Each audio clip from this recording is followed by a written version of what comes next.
G'day, JP here, and welcome back to MCS. It's been a long time coming, but I finally decided to pull the trigger and buy myself a new bike. So that's right, it's new bike day down here at MCS headquarters. Now the bike I've picked up, as you can see, is this stunning baby blue Trek Emonda SL5. Now I've had the bike for a good week now, so I'd just like to take a minute to share with you a bit of a walkthrough on the bike, the components, and importantly, what have been my experiences with riding this thing around Melbourne.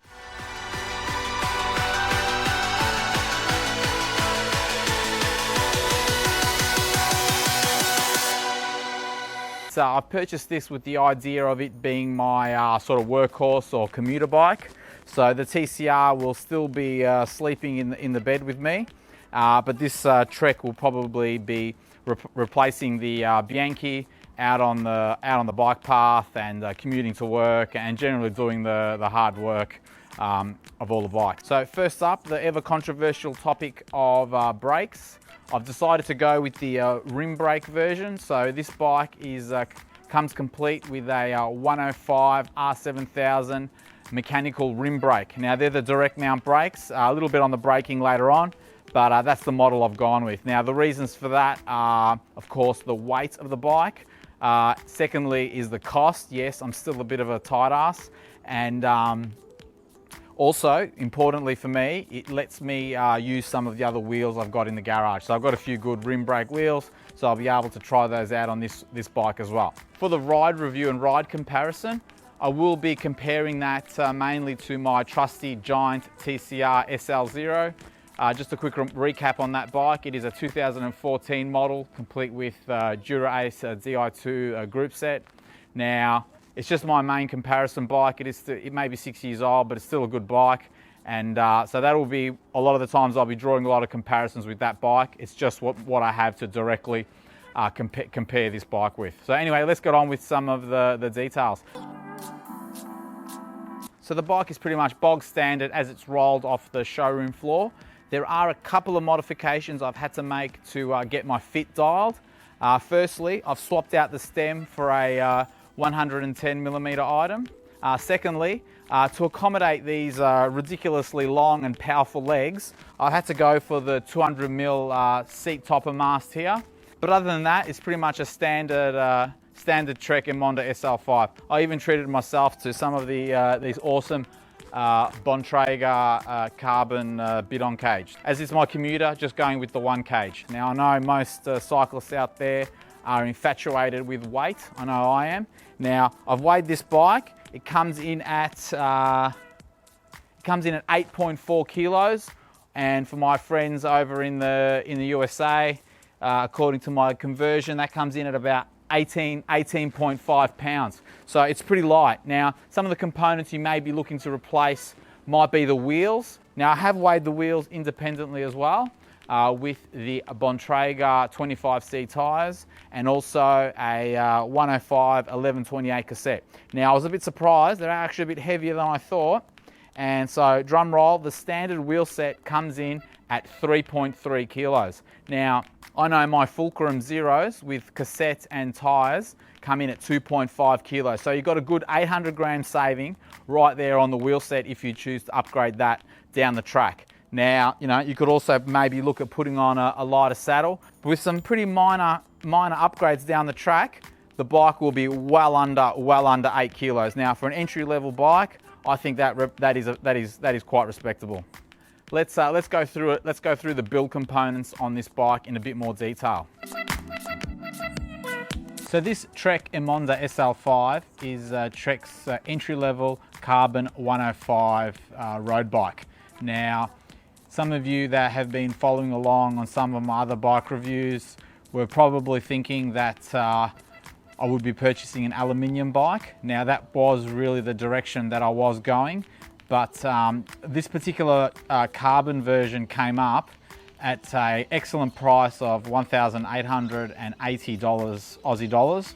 Now that comes in at cheaper than the equivalent Trek Emonda ALR in a rim brake as well, so it was really a no-brainer for me. This particular bike is fitted with a complete Shimano 105 R7000 group set. Now, as I mentioned earlier, it is the direct mount rim brake version. Now, I'll cut straight to the chase. The braking on this thing is awesome. These are the 105, the direct mount in the Dura Ace, they must be phenomenal. But I'll let you all comment below about how crazy I am and how much better disc brakes are. But for me, it's a rim brake. Now, as I mentioned, the braking is fine. In the wet, well, it can't be worse than my Bianchi, and that was my commuter, rain, hail or shine. And I think the brakes on that bike were made out of cardboard. So these things stop really, really well. So we'll move on. Enough about the group set. No, actually, we don't want to make this a 105 group set review, but there is just a couple of things, or one thing I'd like to point out. We've talked about the braking, but also the shape of these hoods. Now, at least on this mechanical version, they've really slimmed down the hoods on this bike, and they are extremely comfortable. Now, they're probably as good as my old Dura Ace, hoods in terms of comfort and feel.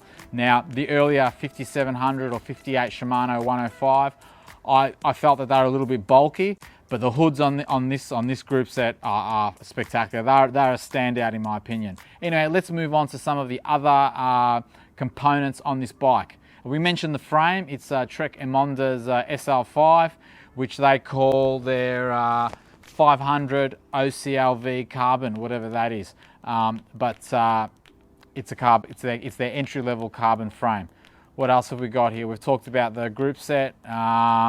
Okay, so the rest of the finishing kit all comes from their in-house proprietary Bontrager line. So the tyres, they're their 25C Bontrager tyres. They're fine. I mean, they're brand new tyres. I'm not replacing those until they wear out. The wheels are the Bontrager TLR. I haven't got any more detailed measurements, but they do look fairly modern in terms of their width. We weighed them earlier. We saw that the complete whole shebang there weighed in at 3.3 kilos, so they are a bit weighty, and they might also be a little bit flexible, but that's okay. It probably just adds to the comfort of the bike, so it's all good for me.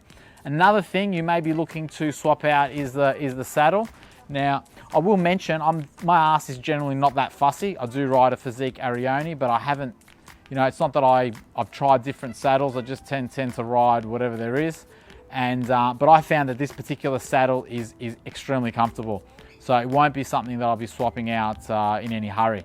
So the model, it's the Bontrager Montrose. Now it's got a bit of a channel down the middle, and yeah, it's just got that bit of comfort, that bit of flex, and I found it to be really, really comfortable. Another interesting feature is the seat mast or seat topper. So as I mentioned earlier, so it's a little bit different. It's not like a completely integrated carbon setup, but there is this section over here. It does sort of, it is a bit different. It's actually the post, if you like, is on the outside of the frame and it clamps on there. That's something a little bit different on this frame set. So now for the ever controversial topic of color. Now, I would best describe this thing as a baby blue, or if you're from an automotive background, it's really like an old Bugatti French racing blue. So I'm talking about Bugattis when Ettore Bugatti built them back in the good old days, like a Type 35. Regardless of your personal tastes, the quality of this paint job is phenomenal. Now for at this price point, you know, none of these different colors or stripes, they're not stickers. They're actually, you know, properly painted on, the darker blues and all the highlights. And the paint job is really, really good. Another thing, the black on the Trek logo on the down tube and the black stripe along the top, they're not painted either. They're actually the bare carbon showing through from underneath. So if you look closely, you can see the carbon showing through on the Trek logo on the down tube. And I think it's a very, very classy color, and the quality of the paint job is very, very impressive. So hats off at Trek, definitely. So I think that covers all the bits that come on the bike. Now, I really love the geometry of this Trek Emonda. Now, compared to my TCR, for me personally, this bike is a better fit for me. This Emonda is in a size 56, which puts the reach measurement bang on the same as my TCR, which for reference is a medium. Now, that's the older TCR frame set. I believe in the newer frame set, the medium is slightly smaller, so bear that in mind. However, as I said, I really love the geometry of this bike. Now, the stack is also 27 millimeters higher, so the bars are just that little bit higher, making the bike that little bit more comfortable. Now, mind you, I have slammed the stem on that thing, so the bars are pretty much the same height as my TCR anyway, but at least I look like a bit more of a pro rather than a middle-aged mammal out on beach road. Now, as you can see, I'll just whip up there the quick geometry comparisons with the TCR. As you can see, the Emonda also has a slightly longer wheelbase and also a slightly longer chainstay, not by much though. Looking at the handling of the bike, the Emonda feels absolutely planted and absolutely rock solid. Now, if you're heading down hills, in comparison for me, the TCR feels a little bit more twitchy, whereas the Emonda, I found the handling in the turns on downhill descents, I found it to feel much more solid. Interestingly though, if you look at the geometries, the head angle is actually steeper on the Emonda. However, the forks look slightly different because they seem to have introduced a little bit more fork offset, which in turn seems to have increased the trail. So perhaps that's how the boys down at Trek have managed to make this thing feel so solid. Now, you know, on the other hand, the change of direction, I feel, is not as fast or as responsive as the TCR. The TCR does seem to turn in a little bit faster than this Emonda, but I was interested to see if that was perhaps an effect or a result of the standard wheel set. So I did pop on my Fulcrum Zeros, and I did find that did sharpen up the turn in a little bit, but it still retained that lovely stable feeling that I think characterises the handling of this Trek Emonda. So handling, it's a big tick for me. Now, comfort is another big one. Now, at the moment, this is running the 25C tyres, the standard Bontrager tyres. Now, as I mentioned, this will be my commuter bike, and it will be riding on a lot of the rough roads and bike paths.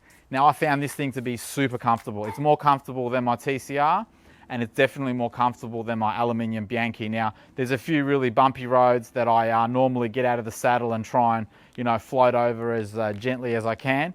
Now, on this thing, I've planted my weight on that, I've planted my ass on that saddle, and I've gone over all those bumps, and I'll tell you what, it's pretty comfortable. So a big tick there in the comfort department for this Trek Emonda SL5.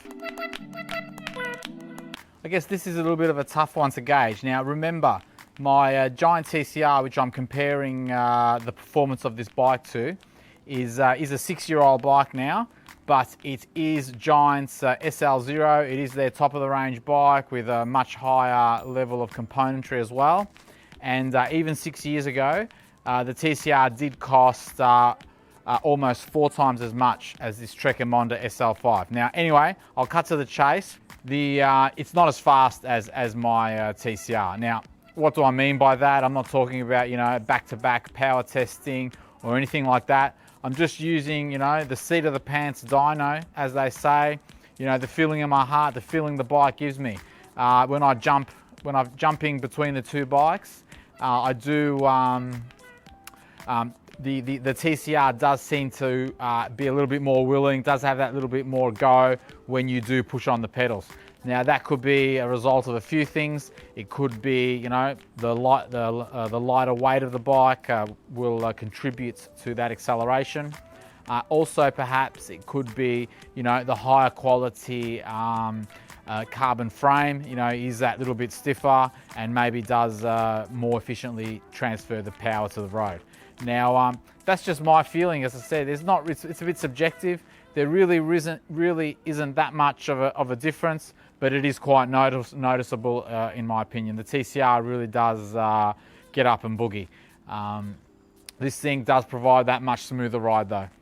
I think that pretty much covers the review for today. As you can tell, I'm pretty stoked with this Trek Emonda SL5. Now, I will be, making a few changes to the bike and riding it quite a bit more. So please comment below if there's anything else in particular you'd like to know about this bike. And as always, thumbs up if you've enjoyed the video, and subscribe for more content, and I'll see you on the next one. Cheers.